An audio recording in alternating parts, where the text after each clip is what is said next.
नमस्कार दोस्तों, स्वागत है आप सभी का हमारे इस चैनल पर।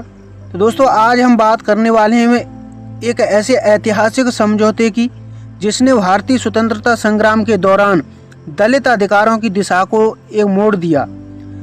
सन 1920 और 1930 के दशक में भारतीय समाज राजनीतिक दृष्टि से ब्रिटिश शासन के खिलाफ स्वतंत्रता संग्राम अपने चरम पर था।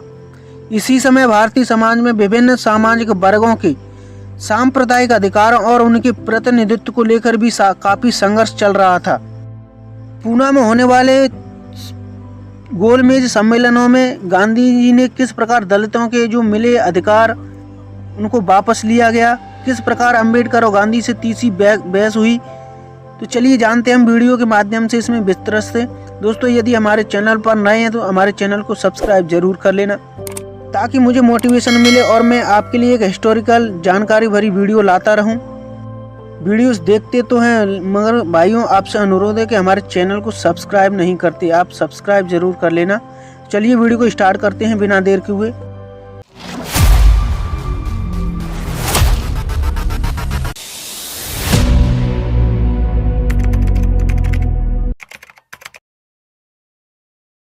और 30 के दशक में डॉक्टर भीमराव अंबेडकर उस समय की सबसे बड़ी हस्ती राजनीतिक दृष्टिकोण से चुके थे। उन्होंने मुख्य धारा में महत्वपूर्ण राजनीतिक दलों की जाति व्यवस्था के उन्मूलन के प्रति उनकी कथित उदासीनता एवं कटु आलोचना की। इन्होंने भारतीय राष्ट्रीय कांग्रेस और उनके नेता महात्मा गांधी की भी कटु आलोचना की और उन पर अछूत समुदायों के हो रहे शोषण के खिलाफ आरोप भी लगाया।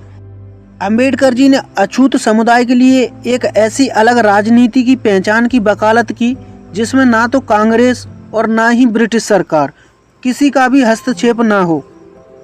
लंदन में 8 अगस्त 1930 को एक शोषित वर्ग सम्मेलन यानी प्रथम गोलमेज सम्मेलन का आयोजन हुआ, जिसके दौरान अंबेडकर जी ने अपनी राजनीतिक दृष्टि को उस सम्मेलन के जो समक्ष रखा, जिसके अनुसार शोषित वर्ग की सुरक्षा उसकी सरकार और कांग्रेस दोनों में स्वतंत्र होने में हो। और अंबेडकर जी ने यह भी कहा कि हमें अपना रास्ता स्वयं बनाना होगा और स्वयं राजनीतिक शक्ति शोषितों की समस्याओं का निवारण नहीं हो सकती।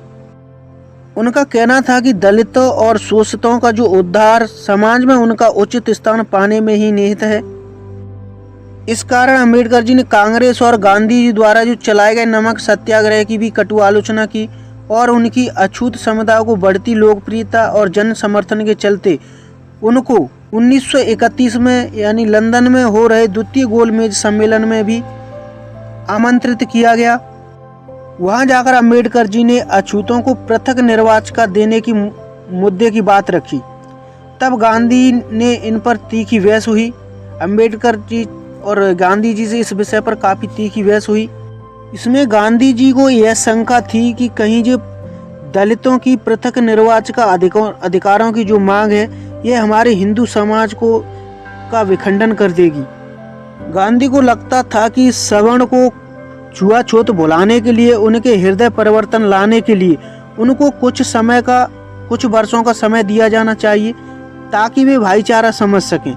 लेकिन सवर्ण हिंदुओं द्वारा पूना संधि के काफी समय बाद भी कोई परिवर्तन देखने को नहीं मिला और ना ही कोई पालन किया गया। इसके बाद 1932 में जब ब्रिटिशों ने अंबेडकर के विचारों से साथ सहमति व्यक्त करते हुए अछूतों को पृथक निर्वाचिका देने की घोषणा कर दी।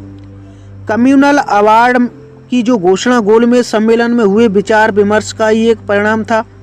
इस समझौते के तहत अंबेडकर द्वारा उठाई गई राजनीतिक प्रतिनिधित्व की मांग को मानते हुए पृथक निर्वाचिका में दलित वर्ग को 2 वोट का अधिकार दिया गया। इसमें दलित 1 वोट से अपना प्रतिनिधि चुन सकते थे, वहीं दूसरी वोट से सामान्य वर्ग का प्रतिनिधि चुनने की आज़ादी थी। लेकिन दलित वोट से दलित प्रतिनिधि ही चुना जा सकता था और दलित प्रतिनिधि चुनने में सामान्य वर्ग की कोई दखलंदाजी नहीं थी। वहीं दलित अपना दूसरा वोट का उपयोग सामान्य प्रतिनिधि चुनने में कर सकता था।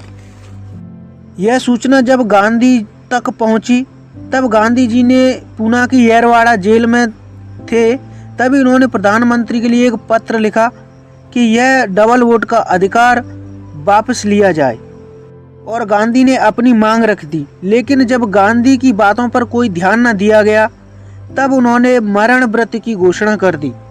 इस विषय में जैसे ही बाबा साहब को पता चला तब बाबा साहब ने कहा कि अगर गांधी देश की स्वतंत्रता के लिए मरण व्रत रखता तो अच्छा रहता, लेकिन इन्होंने दलित लोगों के विरोध में यह व्रत रखा है। यह काफ़ी बड़ी अफसोस की बात है। जबकि भारतीय ईसाइयों, मुसलमानों और सिखों को मिले इसी पृथक निर्वाचन से लेकर गांधी की तरफ से कोई प्रतिक्रिया नहीं आई, जबकि वहीं दलितों के अधिकार की बात आई तो गांधी ने मरण व्रत का अनशन रख लिया। तब अम्बेडकर जी ने उन्होंने यह भी कहा कि गांधी कोई अमर व्यक्ति नहीं है। भारत में ना जाने कितने ऐसे लोगों ने जन्म लिया और कितने चले गए। अम्बेडकर ने स्पष्ट कहा कि मैं गांधी की जान बचाने के लिए दलितों के हितों का त्याग नहीं कर सकता। लेकिन जब मरण व्रत के कारण गांधी की तबीयत अधिक बिगड़ती गई, दिन प्रतिदिन उनकी तबीयत खराब होती गई, इस कारण देश में जो जनता में काफ़ी दुख देखा गया। लेकिन अम्बेडकर जी को लगा कि अब मैं वास्तव में मरने वाले हैं और इसके लिए मुझे दोषारोपण लगेगा। तब उन्होंने इन्हें शर्तों के साथ गांधी से 24 सितंबर 1932 को येरवाड़ा जेल में मिलने पहुंचे। वहां पर हुए समझौते में अम्बेडकर जी ने 78 आरक्षित सीटों के बजाय 148 सीटें करवा लीं। साथ ही अछूतों के लिए प्रत्येक क्षेत्र में शिक्षा में अनुदान, पर्याप्त राशि नियत करवाई और सरकारी भर्ती में आरक्षण करवाया। और जो 148 सीटें थीं, जैसे कि पश्चिम बंगाल में 30 सीटें, मद्रास में 30 सीटें, मध्य एवं संयुक्त प्रांत में 20-20 सीटें, बिहार में और उड़ीसा में 18 सीटें, मुंबई में 15 सीटें, जबकि पंजाब में 8 सीटें, असम में 7 सीटें आरक्षित करवाईं। तो दोस्तों, ये था पूना पैक्ट समझौता, जिसमें डबल वोट का अधिकार गांधी जी ने दलितों से वापस ले लिया और इसमें आरक्षित सीटों की व्यवस्था की गई और उस नौकरी में विशेष आरक्षण दिया गया। तो हम आशा करते हैं कि आपको ये जानकारीपूर्ण वीडियो पसंद आया होगा। अगर आपको हमारा कोई वीडियो अच्छा लगा हो तो लाइक करें और हमारे चैनल को सब्सक्राइब करें। अगली बार फिर मिलेंगे एक नई वीडियो के साथ। तब तक के लिए नमस्कार, जय हिंद।